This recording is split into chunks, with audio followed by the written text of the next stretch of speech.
Chapter 24. The next day, Angelica and Javi met at Noray to start the interrupted coffees from a few days earlier. "How do you work these things out?" Javi asked. It wasn't that he couldn't do it himself, more that he was always looking for new ways to carry out his job. It was one of the worst parts of his job as far as he was concerned. As soon as he got to the rank of murder detective, all the training stopped. It was like he had already achieved, and that there was nothing left they could teach him. But Javi Jones saw lessons everywhere he looked. "I really don't know. It comes together. I don't push it. I let it all mill around inside my head, and then something happens. It's like a light bulb switching on, but I'm not at the switch." "And when the light bulb moment happens, are you thinking about the case? Are you delving deep into the facts?" Javi asked with an intensity that she'd seen in him before. It was his work look. "No, that's the thing.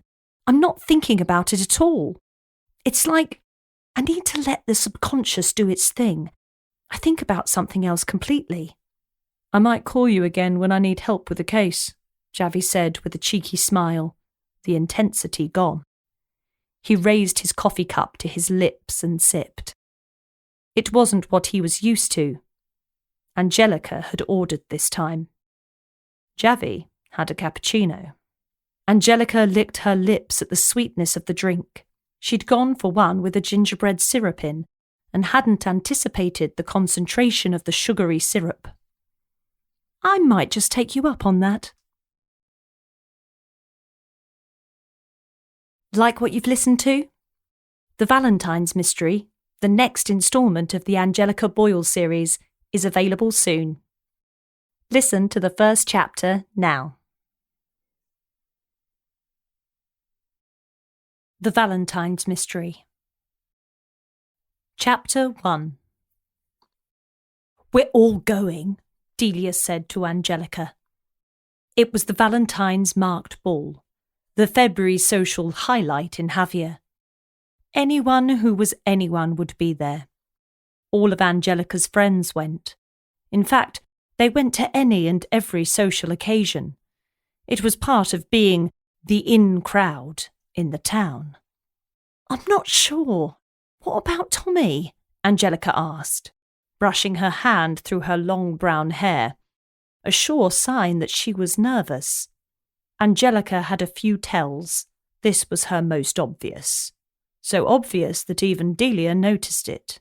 And Delia barely noticed anything that anyone else did. She was so wrapped up in her own life. And what a life, Angelica often thought. "He's too young to come. Maybe in a few years," Delia responded mockingly, trying to shame her friend into coming along.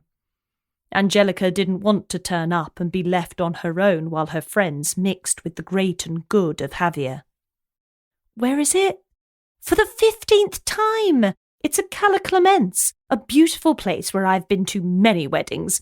It's usually a wedding venue, but on February the 14th it will be the venue for the biggest social event so far this year, and I think that you would be a fool to miss it. What if the future love of your life was in attendance and you missed him because you decided to sit at home and watch a movie you've already seen 10 times before?" Okay, that was it. Those were the 2 letters Delia needed to hear. She had cracked the nut. Delia knew that as soon as Angelica committed to something, it was a done deal, and the letters O and K were a committal as far as Delia was concerned. "Right, we're meeting at 8.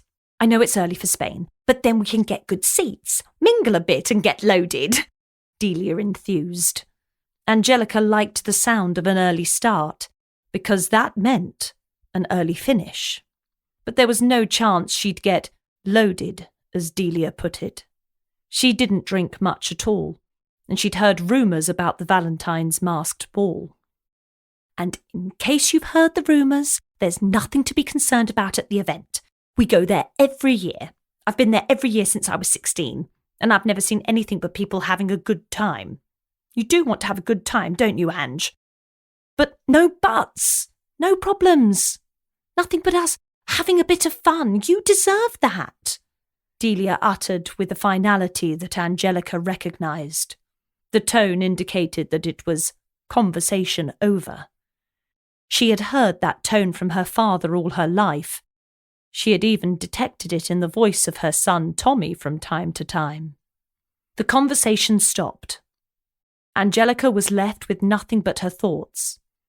Her first thought was, why is a wedding venue available for a masked ball on Valentine's Day? Surely if it was that good a wedding venue, then it would have been booked months ago for a wedding.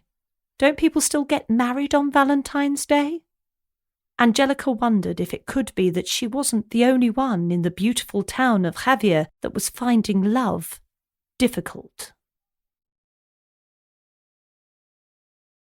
Chapter 2. You're going to the masked ball again this year? Yeah, you know me. I go every year. I get what I want every year.